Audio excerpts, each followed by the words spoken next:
Part 2 of the musician conversation question by Roy.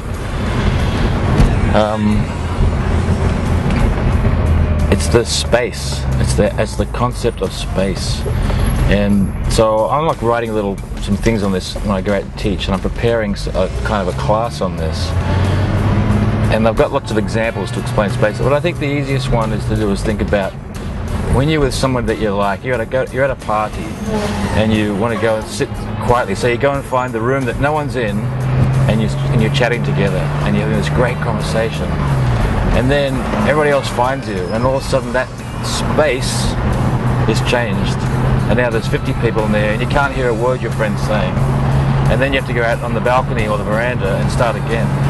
And that's what I feel often like when I'm playing with the musicians who aren't listening. So it starts off with listening, but it's the space of how much room there is for me to play or someone else to play, and the conversations we're having. So I think when you play together, you're having conversations, and you're creating a sentence or a story together. And the fixing of the space, so if I think of this road's a great example, okay? We're in rush hour in Sydney traffic, and literally there's not enough space for all these cars, so we're stuck in it, we're slowed down, and it's a pain in the butt. If I was at 2 or 3 in the morning, I'd have all the space. It'd take me 10 minutes to get back. It's going to take me half an hour. And it's that kind of concept, how to create space. So often when I go with a pickup band, and we'll rehearse a song, and I'll let them play as they think it should be, and 9 times out of 10, everybody's playing way too much. So let's take the piano out for a moment and play. Let's take another guitar. Let's strip it back, and then we rebuild from scratch. Another thing I do is if I'm in a studio and we have all the music, all the tracks of a song,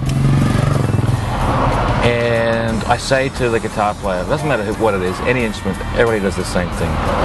So what do you think of the mix? And what happens every time is whatever that person plays, they push that instrument up. That needs to be a bit louder. It could be drums, bass, guitar, keyboards, whatever. And it's a funny thing that they're only hearing their instrument. So what I do is I do the reverse. Why don't we mute that instrument? Why don't we mute the next instrument and so on? We keep muting, and often the track is so beautiful with acoustic guitar and vocal, or the piano and vocal. So why do we need all the other instruments? So if we are going to add them, we need to add less of every one. And again, that's just a practice thing. And if a band becomes a successful band, no matter what genre they're in, that's what they've learned. They've learned that a little bit of me, a little bit of you, and a little bit of you makes a beautiful whole. But a lot of you, awful. Headache. Need a drink.